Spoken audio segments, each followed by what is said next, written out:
Sir నమస్తే sir. First of all happy new year. Thank you అండి. I wish the same. Sir మీ name ఏం చేస్తాం? M Venkataramana అండి నా పేరు. Chart accountant, practising auditor, Kakinada. So after క్యాటలిస్ట్కి వచ్చిన తర్వాత మీకు ఎలా అనిపిస్తుంది? మీరు ఎక్స్పీరియన్స్ ఏం చేశారు? బాగుంది మేడం. అంటే this is my first experience.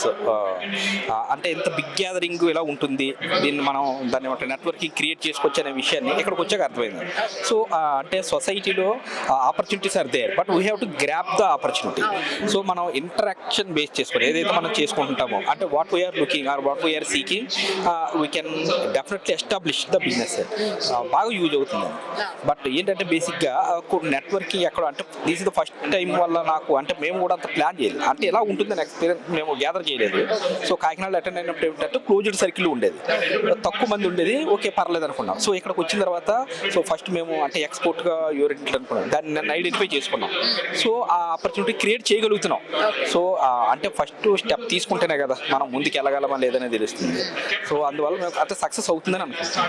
బాగుంది ఎక్స్పీరియన్స్ అనేది. So very good experience. చాలా మంది అయితే ఇక్కడికి న్యూ కమర్స్ వస్తున్నారు అండ్ స్టార్ట్అప్ బిజినెస్ వాళ్ళు కూడా చాలా మంది ఉన్నారు.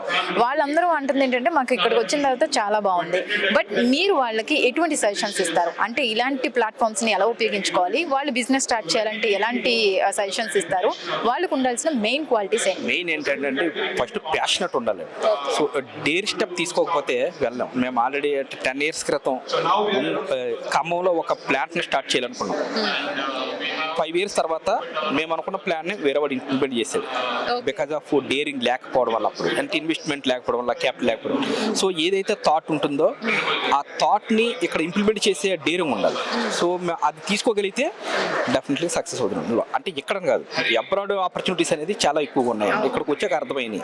So doing business in abroad also it's a very easy if we are following the compliances. అంతే.